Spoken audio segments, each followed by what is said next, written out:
Too bad. Yeah. All right. We are live. Welcome to the Navigating Leadership AP Roundtable. This is episode number 13. Thank you to our guys over at Unlock the Middle for the opportunity to share our experience here. I'm AJ Bianco, and I'm going to be your co-host for this conversation. We're going to get real in this conversation right now as we record this in the middle of January 2022. And I think there's some kind of pandemic going on that we're all feeling. So today we're going to talk about a shortage in our school. We're focusing on teachers, substitutes, student absences. We're going across the gamut here, and we're going to really discuss what's going on in our schools, how it's impacting us, and what we could do about it going forward. So if you're watching this live, make sure you drop a comment in the comment section wherever you're watching.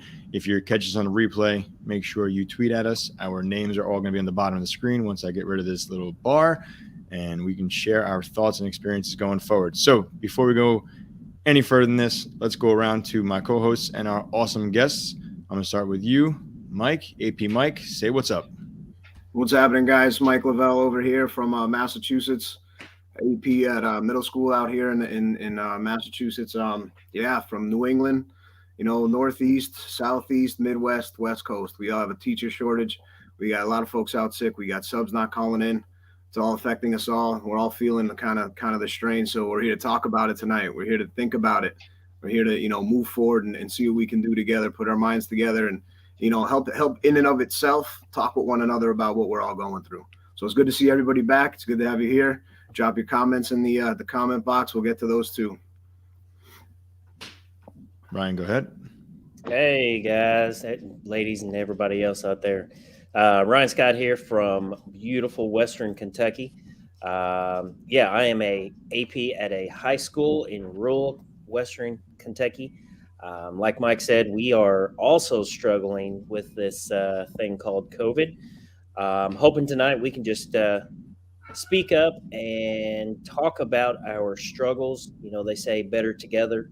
They say we're all in this together, and definitely our profession needs to be together during this time. And we need to just validate our feelings that this is tough, and we are working our tails off. And I'm just glad to be here tonight. It's awesome seeing you. Michael, let's go down your way. Gentlemen, ladies, and gentlemen, Michael Bobo from Tampa, Florida. They talked about snow earlier. I don't even know what that is. I have no clue. It was cold today. It was 47. I think I was like wearing a big heavy coat outside. I'm assistant. I'm assistant principal at a suburb school in Tampa, Florida. It's actually in Lithia, Florida.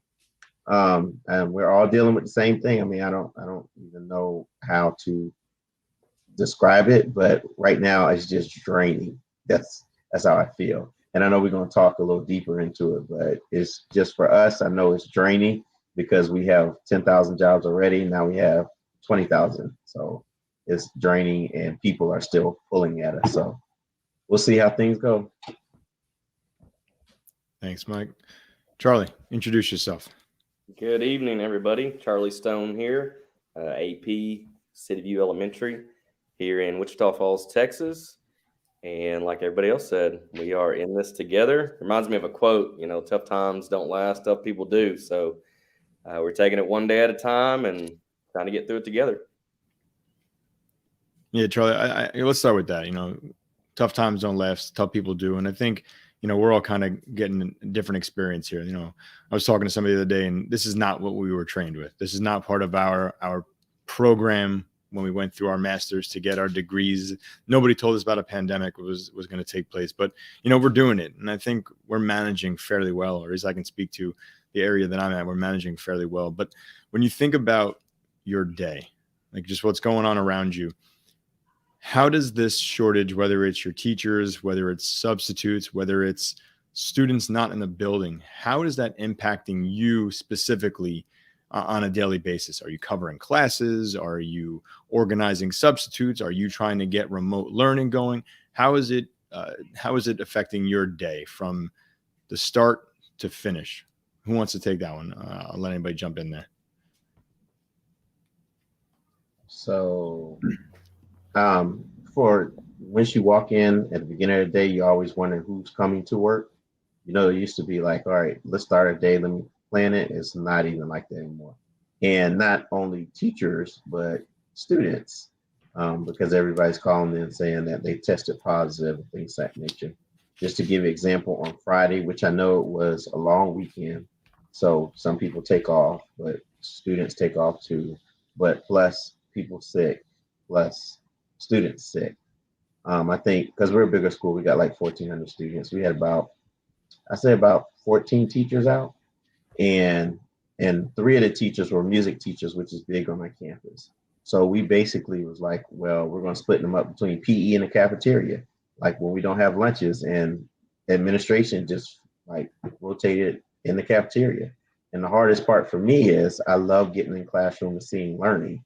And to be honest, I haven't been able to do it because so much is going on and we're trying to cover so many holes. And after contact tracing, making sure kids do this, kids do that, we're more managing than even going into instructional. So the daily task is just difficult now.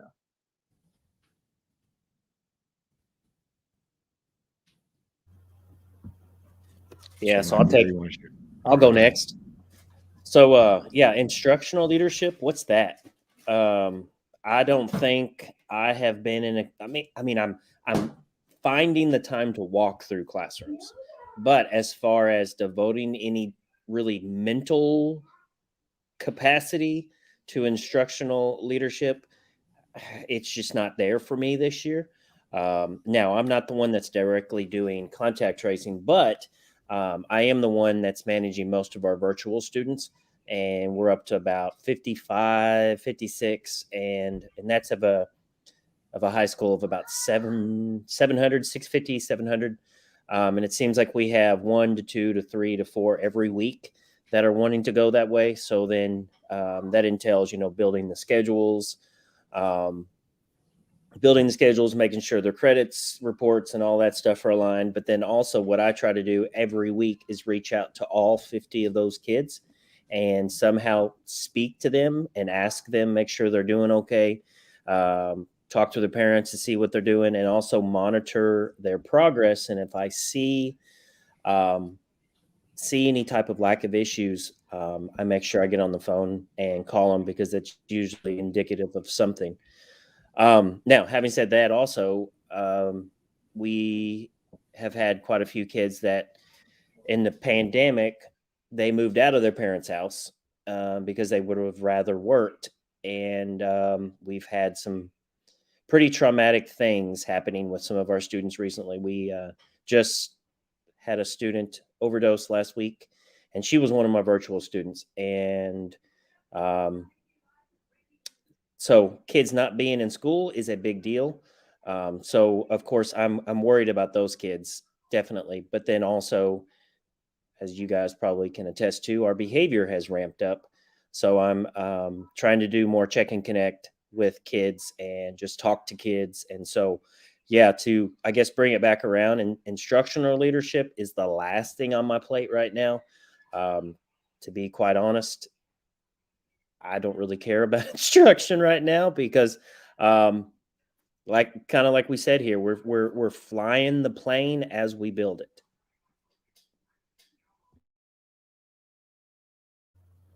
I can hop in now. I'd say my day works like this. We use this platform called ReadySub. So I'll check ReadySub right away, right when I get in.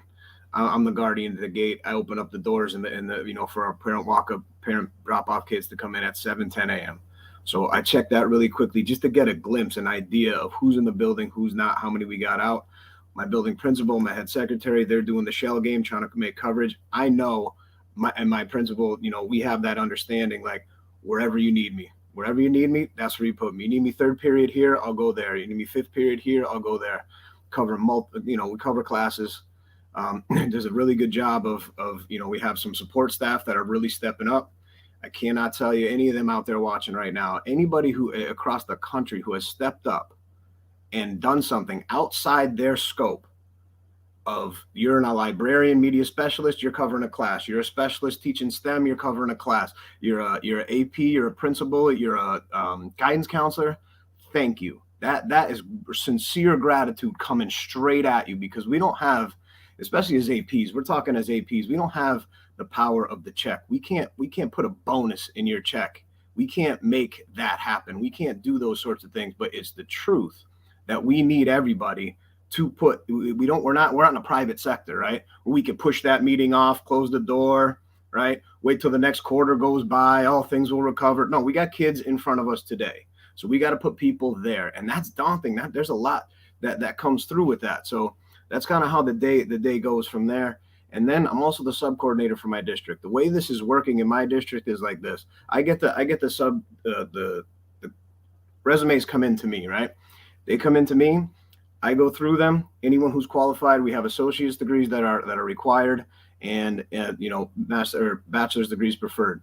We're at the point where we're taking juniors and seniors in college, and we're kind of the equivalent of the associate's degree. We'll take those folks too. I go through a phone interview, send them up to my superintendent. He does the final hire. We're at $100 per day right now in my district. They get onboarded. I'm building this sub pool. The sub pool is building. There's a whole list of subs there. The problem is when the jobs come through, they're scared to take them, or they don't want to take them, or there's another wave coming through and nobody wants to be in a public school. So that's what leaves us with all these holes in the coverage, and where our faculty, our staff, our support staff, our everybody has to all hands on deck, split up and move in. We've had this concept of everybody in the auditorium, right? We'll have 4 classes in there. Okay. Okay. Now we're marginalizing. Now, I get the whole instruction piece, but now we're really marginalizing what's going on here. And that's education, but it's a different type of realm, different type of environment. That's just really getting through on a conveyor belt type of system. So that's what we're experiencing every day. That's what we're looking at. That's what we're trying to explore. But they're all things that it seem to be, perpetuated by the COVID. But there's not a lot of things that we can do to I can't put people. I dream a genie, that person in there, ding. Okay, now there you go. We got a person in front of you. That doesn't work that way. So that kind of erodes trust after a while. Like the community says, well, who is in front of my kids? What is going on? And they start to question. And that's where I think we run into a little bit of a bigger issue. And that's what we're going to we'll stop the bleeding. And I talk with my nurse every day. Yeah, the numbers are going down this week compared to right after the holiday. You know what I mean? So there's things that are happening, and this thing will pivot. We'll have to change again.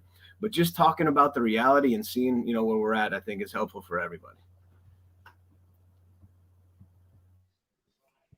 Yeah, I'll hop in here. We're trying to keep it as normal as possible at our place.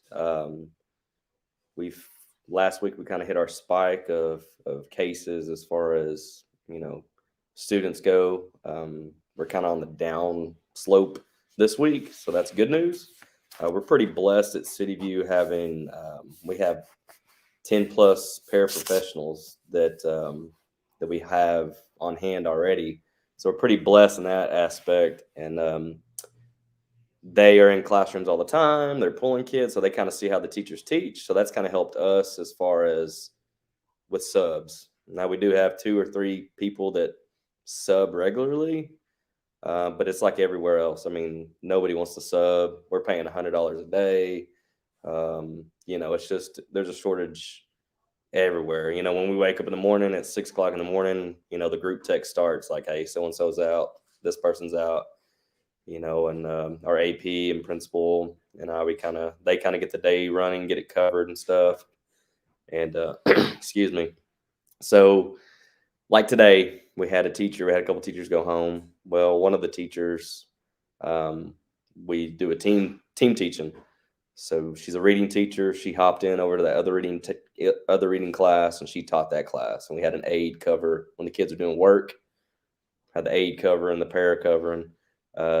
So the teacher taught the lesson 4 times in one day, and she's it's kind of similar to what you see in a secondary school. So she was like, I'm hoarse. I was like, yeah, I bet. So, but it's just the teachers are stepping up for one another.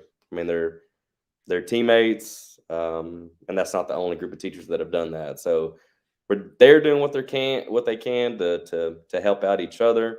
and help everybody out. And, hopefully the numbers go down and hopefully it gets better soon, but trying to keep it as normal as possible. There's so many things you guys just hit on that really, I'm sitting here taking notes. Ryan, the first thing you said was like a schedule. I went in the other day and I was like, all right, here's what I'm going to do. I have my schedule laid out for me, and 8:20, I just walked in the door, arrival, announcements were done.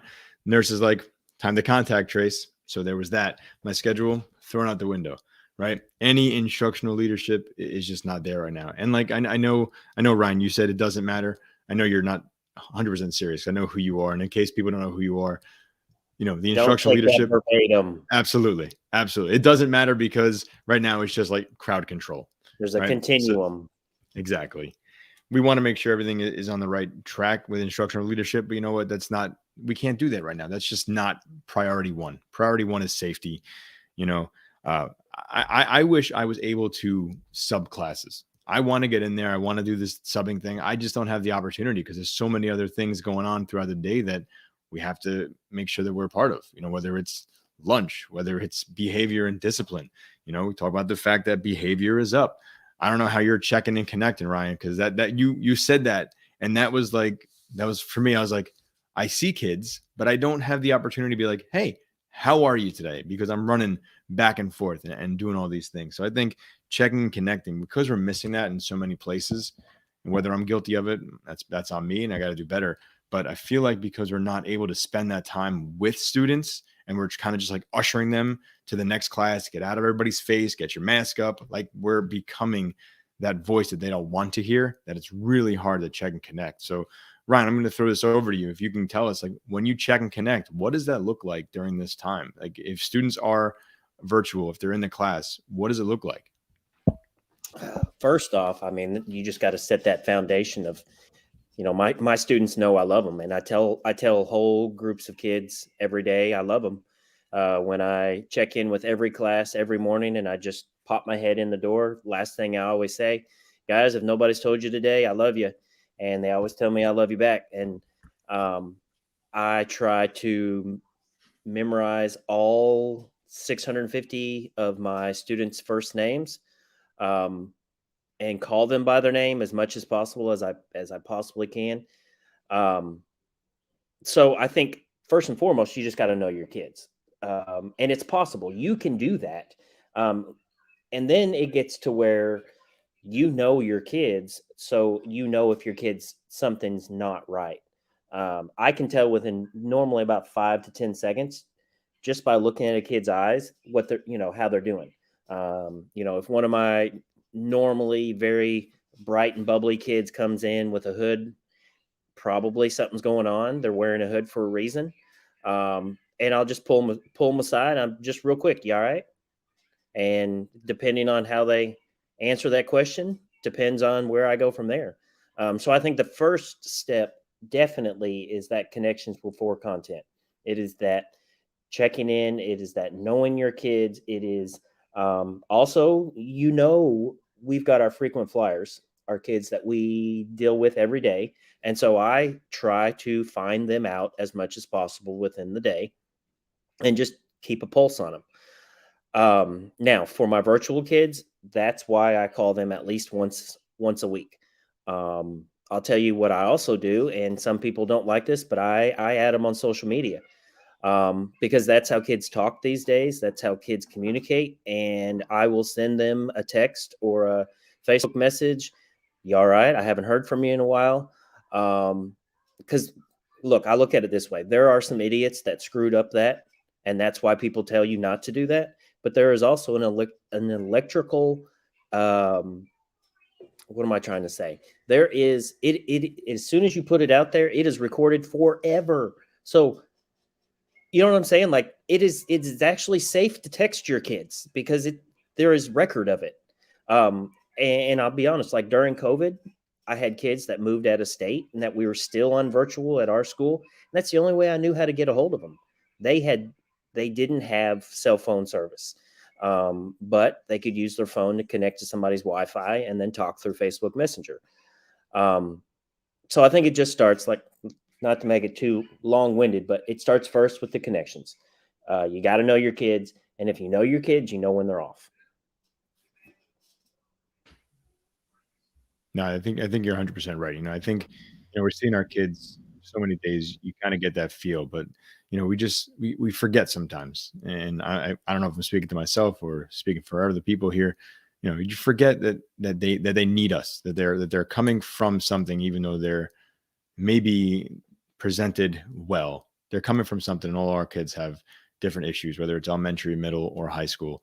All of our kids are definitely hiding something, and we have to make sure that we're checking in. So gentlemen, I'll ask you. Ryan shared some great things. Do you guys do anything specific to check in? We got some comments coming in here. I'm just kind of putting them up on the screen. Welcome at the door.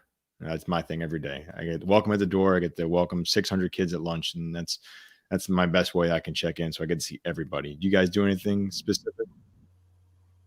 Yeah, I'll chime in. I mean, a lot of what Ryan just said, as soon as the doors open, you're trying to greet every kid by name, as many as you can, trying to get in every classroom before the day starts. I always tell them I love them, give them the little hand sign.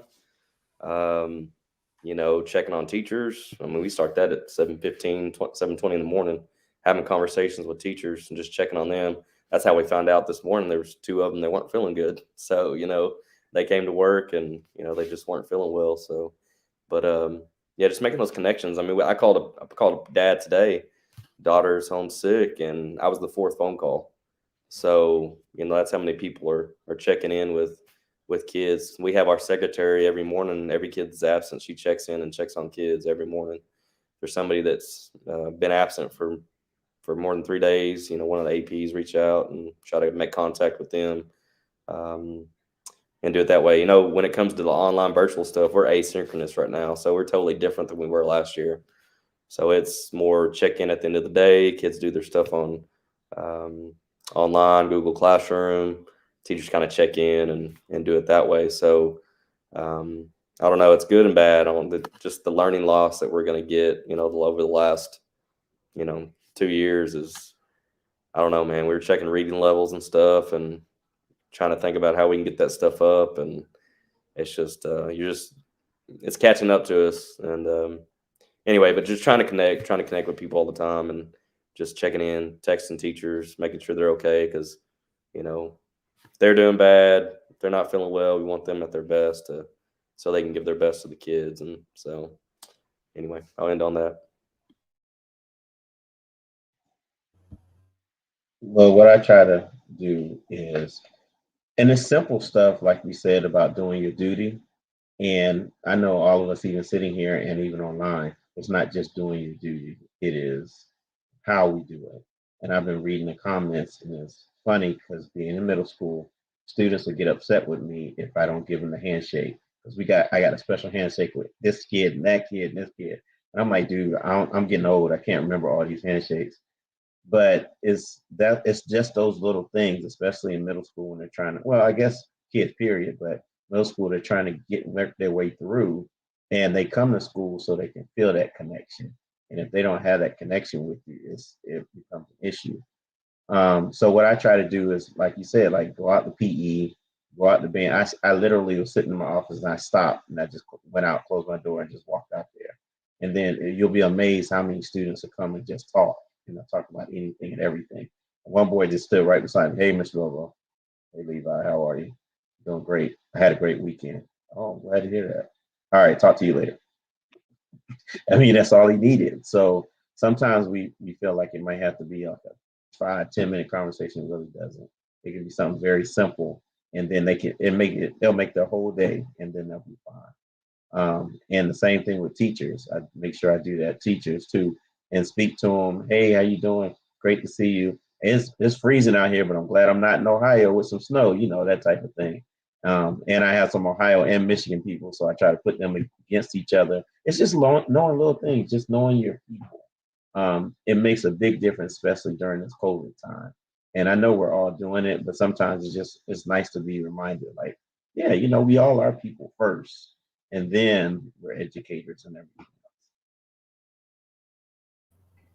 That's a good point. Yeah. That's a very good point. We're people first, educators second. Sometimes I think we try to do the education first and skip the connections. And I don't know if anybody out there, that does not work. I spent my first 4 years trying to educate first, not smile till Christmas. It don't work. Hey Ryan, do y'all? I don't know if y'all ever heard that tech talk by, and I forgot the lady's name.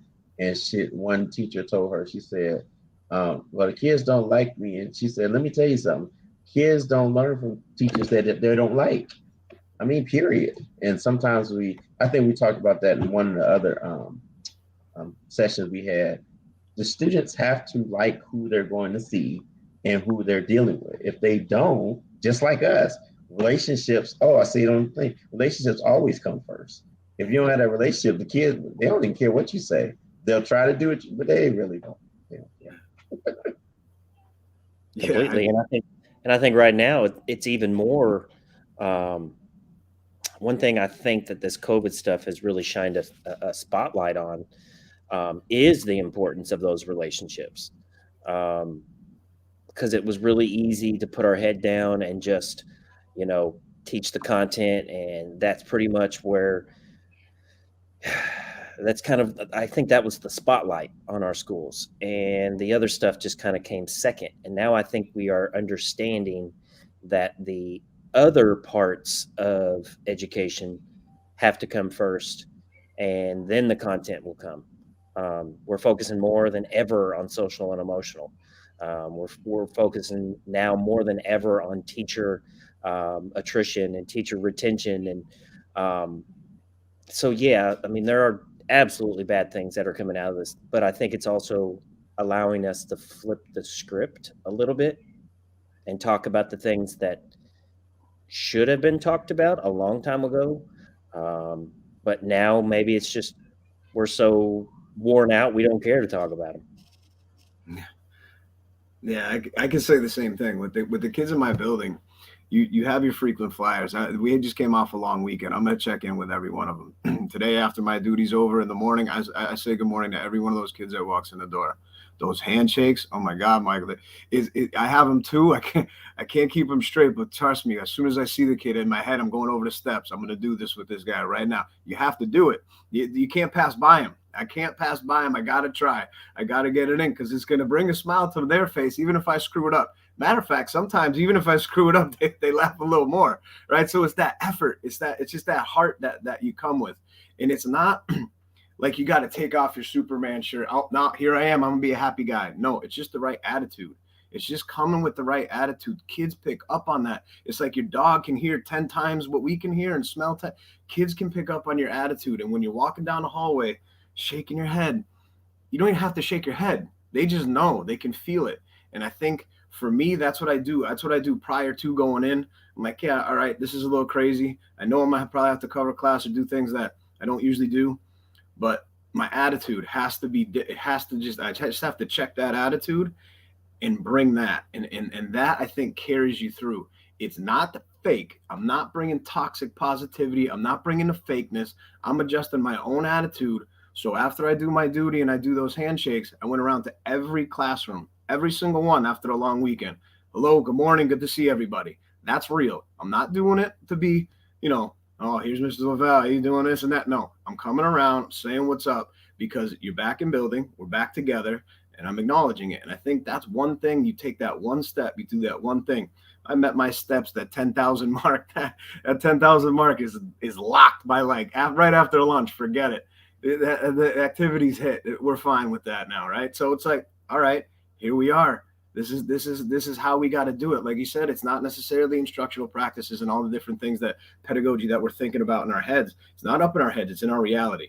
It's what we do. It's how we're doing it.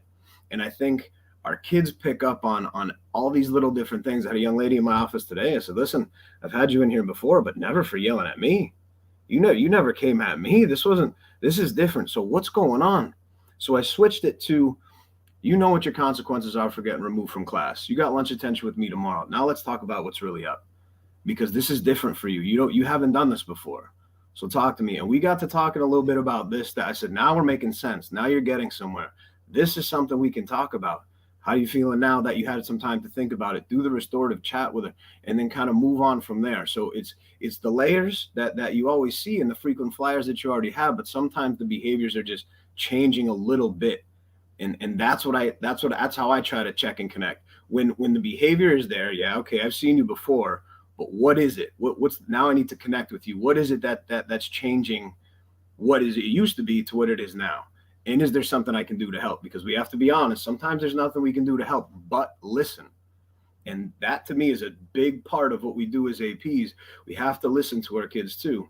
We got to listen to our faculty and our staff as well, because I think sometimes what we believe or admin believes as support might not be support. So support survey is something that I'd like to see come from like my central office down to all the faculty. So me and my building principal can kind of collaborate and say, okay, we think we're supporting this way. I mean, treats are great on Fridays. Trust me, that gingerbread cookies and all that are awesome, but that might be missing the mark, right? They might need something else, like the personal time is sacrosanct, right? We can't touch that. We want you to go home to your families. We want to do these things, but like I said before, we can't really. We're APs. We're talking as APs here. We don't have that power of the purse. We can't put a bonus in your check. We're public servants. We can't do that in our field. So what can we do? A lot of times it's not that we got to stop talking about self-care. We can't do it for people. We cannot do that for anyone else. They have to do it for themselves, but we have to support them and say, go, take the time and do that. What can we do? Take our professional development days, block off that last 45 minutes to an hour, give it to our teachers. Give it to them. It's yours. You do what you want. And guess what? As your building administrator, I'm not coming around checking on you neither. I'm not micromanaging that time. That's your time built into your PD day. We're giving it back to you. Rest, recharge, regroup, get with your teammates, talk with them. Those little things that I'm starting to pick up on about other folks that I'm hearing from and listening to and different round tables and all that. How do we, make sure our supports are in line with what the supports that our staff needs? Because when our teachers are feeling better, our kids are going to be there too. Probably in there. Yeah, Mike, two things I'm taking away from that one. So you talked about being in that positive mindset, and it's not can't be fake about it. Can't have that fake positivity. I was listening to a podcast the other day. I'll throw it out here. Episode 19 of the Unapologetic Leadership podcast with Marcus Beelan. And he had a Dr. Tron Young on there. And what he was saying is he walks around the building sometimes. He just finds himself clapping himself positive. And I'm like, does that work? And sometimes you just start clapping it up to yourself. I started doing it. I was like, oh, that really works. To get yourself a little energized. And you walk through the hallways and the kids are like, why is he doing that? And then they start doing it. And you just find that positivity. It just puts you in a different frame of mind. And I guess if they say when you smile, sometimes you just make yourself happier. Clap it up sometimes. See if it works for you guys. Walk through the hallway, just clap it up and see if that's it. And then the other thing you're talking about, Mike, there is finding the teacher well-being. I gave my staff a jeans day on Friday. The amount of emails on Thursday just saying thank you for a jeans day, I was like, all right, cool, appreciate that. They made them happy. They had a good Friday. They came in with a different mindset. They were ready to go because of jeans. I didn't have to go buy breakfast. I didn't have to do anything like that. I said wear jeans and Eastbrook spirit wear, and that was it. And the whole attitude on a Friday was just a positive attitude going into a long weekend. That's awesome. Here in 2022, as long as you're, what do we say, business professional, business casual, go for it. Jeans, that used to be a thing. Yep. It used to be oh God, with the shirt, the tie. Come on. I'm sorry. In my opinion, this might be just my opinion. We are so far beyond that. I could care less. Amen. A professional, come to work. I can relate to my kids in a hoodie and spirit wear, like you're saying, way more than I can in a shirt and a tie. And I need to relate to kids. That is the number one where we're at. Yeah. I mean, if I'm in front of if I'm hosting or if I'm the master of ceremonies or something, I need to dress the part. Well, I'm still going to do it my way. I'm going to rock the vest, maybe a derby cap, but still my way, right? We don't have to do it the way it's been done before. That's putting me in a box. I didn't know what he's box. That's ridiculous. No way. So let's be real, with our staff. And if that's what it takes to lift spirits, what? That done. That's easy. That's the easy stuff. We don't always have to put on a buffet food's nice, trust me, but we don't have to put on a buffet to make this work. And sometimes, like I said, it's misaligned. That misses the mark. It's appreciated, but you're like, okay, thanks. We got stuff to do, so it's really one of those things. Like, support surveys are interesting to me right now, hearing from my faculty, hearing from my staff. But I think sometimes when it comes from building administration, it's different than when it's coming from, like, say, central office administration. Central office administration is like, whoa, we're in this together. We got a district-wide kind of initiative. We all want to know what everybody's thinking, divvy it up by building, see what we can do from that, and, like, address it and say, well, we can't do this, but we're going to try to do this for you, and really, understand and let our faculty know that we're listening too. We're part of, we park in the same parking lot every day. We do the same kids, same stakeholders, same thing. So we're there at the building level with daily operations as well. But we want to listen to each other and see if we're hitting the mark or we're missing the mark, and we'll pivot too if we have to. Well said. Well said. All right, so we got about 10 minutes left, and I think we've had a pretty good conversation here. So, if you want to get vulnerable through the last 10 minutes, you can. I think I'm going to ask the question here, like, going forward. So it's the middle of January. We only got a couple months left. So whatever it is, like 100 days or whatever the case may be. What are you guys expecting? What do you guys want to accomplish? How do you want to leave a mark for 2022 to end the school year on a high note and really knock out the start of 2022 for September? Like, where do you guys want to be? Where do you want to go? What's your thought process going forward? How are you going to change the end of this year? I'm just going to keep saying things. Maybe it'll resonate with somebody. Just put that light bulb. Ryan, go ahead. All right. So I don't know what the answer is. I'll tell you what I want to do. And hopefully one of these folks that's out there can answer this. But I want to help my folks get through the rest of this year, but not just get through this year. I want them to thrive. I don't know, what your folks are like in your buildings, but my folks they're not doing too well. We've heard quite a few of them talking about leaving. And we're already at a school that has 3 long-term subs in core positions or core spots.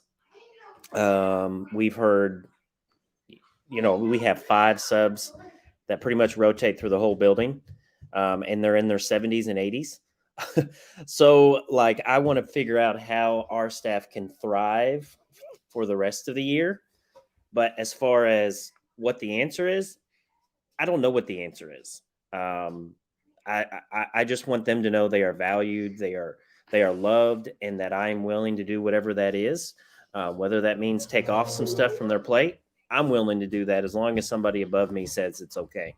But whatever that is, I just want, like I said, I want my people, our people, to be able to thrive through the rest of this year. And I'll be honest, I want them to find their purpose. So I want them to realize that they are in this building for a reason, that there's 1 or 2 kids that are solely dependent on that individual being in that building. And it's so much easier to get through the tough days. I'm not saying it's easy. It's easier to get through the tough days when you figure out what your purpose is and you figure out that kind of stuff. And so I pray and I hope that through the rest of this year, I just hope, like I said, I hope they thrive. I don't know how, but I hope they do. Well said. I mean, just keep pushing forward. It sounds like you're in the right spot, you're in the right frame of mind that you can get them moving in the right direction. So keep them thriving. Way to go. Anybody else? What do you guys want to do to keep pushing this year into a positive and really helping our teachers and our students going forward? So I think a couple of things. One, 100%. Like, my faculty, my staff, they have to know we care about them. I don't, like I said, I can't give you monetary things. I can't do any of that. I can support you for your behaviors. You send kids to me, I got your back. I'll do my job the best that I can. Like Ryan said, if I could take something off your plate, I would. APs, we're not in that position. one thing I think is super important is that, when we go through stuff like this, we are going through it together, but we're all going through it individually too. We're going through with our families also. We take this home when we come back to it, when we come here. But when we are at school, that is our second family. That I really do look at it that way. Oxford, I live in Ludlow, Massachusetts. That's in Western Mass. I work in Oxford. Oxford's my second home. I'm there a lot. I care about those people out there. I care about everybody in my building. I love them, and I when they're hurting, I'm hurting. I try to do the best I can for them, and just to know that we got your back and we got each other's back. That's really key. That community piece, that family piece, I think it is important. And it's not like I said, this is not frivolous. It's not fake. It's not superficial. It's this is the real work that we're doing. You're there together. You're here together. You see each other every day. You know when you're sick. Now we know when we're sick, no matter what, because you're not building anymore. Like, but there's a quote that I have, and some of you may have seen this before, and I just think it's just fits perfect. And it says, sometimes it doesn't get easier. You get stronger. Sometimes life doesn't work out. You work through it. And sometimes things don't get better. We get better. And that's what's going on right now. This is exactly what's happening. I think it frames it up perfect. We're working through it all. Like Ryan said, we want to see everybody thrive. We're working through it. This is going to be around. It's going to be there. Some form of this is going to be there. It's going to be the flu and COVID shot now, right? Or whatever it's going to be. So we can't let it take over anymore. We're going to be here, and it might not get better, but we're going to get better. Well said, Mike. Well said. See, in my school, and Michael, I'm sorry, I know you want to jump in here. My school, I think our motto from day one has been everybody pulls the tarp. So it's not one person pulling the tarp to cover the field. It's everybody pulling the tarp to cover the field. And everybody's all hands on deck is what I saw in the chat before. And that's what the whole motto is. Everybody works together to make sure that one goal is accomplished, and not just the system principal. It's everybody. Everybody pulls the tarp. Go ahead, Michael. Sorry, I cut you off there. That's okay. I think number one, and I'm gonna say this to us sitting here, we have to take care of ourselves, because if we don't take care of ourselves, we ain't gonna be able to take care of anybody else. And I thought it was profound how AJ talked about the unapologetic leader, and he was talking about clapping yourself into it. I mean, we got to make sure we know our purpose too, and that we are walking our purpose and we're living in our purpose and doing it.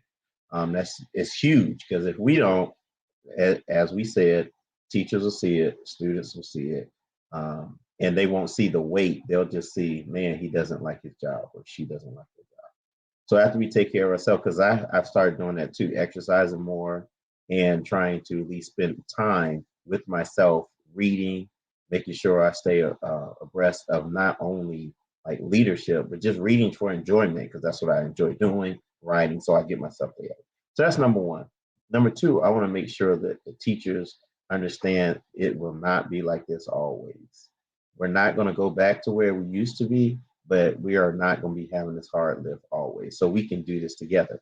I'm a basketball guy, so Monty Williams, head coach for the Phoenix Suns, said to them last year when they was trying to win the championship, said, everything you want is on the other side of hard. So like a lot of times we want to skip over that part. No, we're going to have to go through this, but guess what? We're going to go through it together. We're going to make it to the other side. And guess what? All of us are going to be better because we made it through. Our students, our teachers, everybody. And when the end of the year comes, we're going to have a celebration, and we're going to be happy, not because it's over, but we made it through. It's a celebration. We made it through. Sometimes we celebrate saying, oh my gosh, this is over. God, that was so hard. No, we're going to celebrate because we made it together. And that's what I want everyone to see on my campus, is that we made it together, we did this, and we ready for next year. Hey, bring it on. What we got next year? Because it doesn't matter what happens. Those kids are still going to come into the building. They still going to want to do the handshake. They still going to want to feel needed. And they still going to want to see the same ones they saw last year and say, oh, man, Mr. Bobo, you're still here. Yeah, I'm still here. What you got this year? We're going to handle this, right? And long as they know that, that's what this is about, because it's not just for a year or two, but it's a generational thing. I feel like we're in it for a lifetime. I'm like, we're doing this thing. And I just want to make sure that all of us take care of ourselves, know that this is not the end, that we can make it through this and we can be ready for next year. So I live in Florida, as you know, we do go through hurricanes all the time. I just feel like we're in the eye of the hurricane right now. And then after the eye, there's more storms coming. They are, but we're going to make it through those storms and the hurricane's going to be gone. And guess what? We're going to have sunny days, no snow, 1 inch, 2 inch, whatever, no snow, but we'll make it through these stormy days. So I know we can make it. I know we can do it. That's really tight, Charlie. I know you want to get in. I just wanted to address a comment. I said, Mike, what do you mean by fake positivity? The fake positivity that I'm talking about is coming through and coming across as, this isn't that bad, we'll be all right. That's not true. This is really bad. We got stuff going on. Acknowledge it, face it straight up. Don't say it's just, it's going to be all right. We're in this together. Yeah, that's not because it's going to sustain us. We are in this together. All hands on deck. Yeah, that's true. What does that mean? How do we go through it? But that fake positivity, everything's going to be okay, rainbows and ponies type stuff. Let's concentrate on something. Let's concentrate on something else. That's what I meant by fake positivity. We got to be real about it. Acknowledge it. I really like that idea, that concept. I really like that idea of celebrating. We made it. We made it through. That's a good way to end the year. That's a good vision to look for. I like that, Micah. If you don't mind, I'm stealing that one when I go back to school tomorrow. Like, listen, we're gonna get there. The light's there. We're 2022, the second half of the year, and we're gonna celebrate this at the end. I really like that message. I think all of you kind of hit it on the head. I mean, one, like Michael said, you got to take care of yourself. The leaders have got to take care of themselves. You've got to make yourself a priority. Every day, coming into work, on the drive in, I've got to remind myself, why? Why did I get into this? What's my purpose? Make a difference, be a role model. Every day, you got to remind yourself. So when you get in that building, you hit the ground running. You've got to be there. I think it's Remember the Titans, one of the greatest movies ever, man. Attitude, reflect, leadership. So, I mean, it's what you project, your teachers see it, your students see it. It's just a trickle down effect. The next thing is just continue to support teachers daily, check-ins through text, check-ins in the classroom. But I want to take more action. I want to be like, look, I got your class for 45 minutes. Go take a break. I got it. Trying to gain that trust. Look, your kids will be all right. I got them. Our teachers, they give their best. They're warriors, man. And but just trying to take care of them and setting that example, so they can give their best too. And I think just on the student end, Ryan said it earlier, checking in with students all the time. Checking in with those families, making phone calls home, doing a better job at that, and letting your families know that you care for them, letting those parents know, building those positive relationships. Had a parent reach out to me today. They've had some tragedy in their household, and she needed some help with some meals. She's got a big family, and funeral coming up on the weekend. So we're going to try to get something together and support one of our families in our community, provide some meals for their family, and, do some things like that, just do some outreach stuff. So people first, I think Ryan said earlier, it's people first. It's a people business. So that's why we do it. Well said, everybody. I think, I'll let you guys finish up if you have last thoughts, but I think with you four in your chairs and doing what you're doing in your schools are in a great place, and you guys are definitely leading the way in the appropriate way. So, I'm so proud of everything I'm hearing and excited to see what you guys have going forward. And I'm glad we connected, and I'm glad we're sharing the message of the assistant principals, and hopefully we can inspire some other people out there who, I can tell from you guys, this is not a top-down approach. This is totally just people first approach and student first approach. And, the caring is there. And that's why we got into that profession. So, if you're not there, if you're not that idea of people first and you want that top down, it's time to get out of this profession, because people need you. So I'm gonna put it out there. So let's put a little bow on this thing. So let's go around one more time. Let's start from Gentlemen, I'm going to start at the bottom. So Charlie, I'll start with you and I'll end it out. So Charlie, why don't you tell the people out there where you can be connected on the socials and all that good stuff? You can find me on Twitter, Coach Stone 22. On there quite a bit, trying to be a little bit more active. On Facebook, hit me up. Those are the two platforms I'm on the most. So just trying to be better and make a difference every day. There you go. I like it. Mr. Bobo, where can we find you? At Michael Bobo 74. Josh Tovar, I know he's here. He's pushing us to do social media a little bit more. So I'm going to try to do something this year to step out a little bit more. Right now I'm on Twitter. And if you ever want to come to Florida, we always got spaces for you. We got a beach too, you know that. Get away from the snow. We'll come down your way. Right. Hey, and Ryan, tell your daughter I said hi. I saw her face. Listen, I'm going to give my speech and hop off because I've got a 4 and 7-year-old itching to go to bed. So Ryan Scott, you can find me on Twitter at Ryan C. Scott 1981. You can find me on Insta at Ryan Scott 1981, or check out my podcast, Big Ed Idea Podcast, on all of the different podcast hosting sites. And you can actually find that. I'm a member of the Teach Better Team podcast network, so that's on www.teachbetter.com. Sure. So I'm on LinkedIn, Mike Lavelle on LinkedIn. I'm in Twitter land at AP Mike Lavelle. Hit me up out there. Be happy to talk with you. And you can find me everywhere: Instagram, Facebook, Twitter, LinkedIn, AJ Bianco. Just put it in there. You can find me. Check out the podcasts. You got this one. You got Reflect Ed and Podcast PD. So I'm all over the place. Find me. We'll chat, connect. If you're looking to get onto this show, please send me a DM. We are looking for more guests. We do have female representation. I will say that she had to cancel the last minute because she had her doctoral class running late. So we'll have our female representation coming at us. We'll be back February 1st. So we'll see you guys then. Thanks everybody for listening. Gentlemen, take care. Everybody out there, Guys, stay well.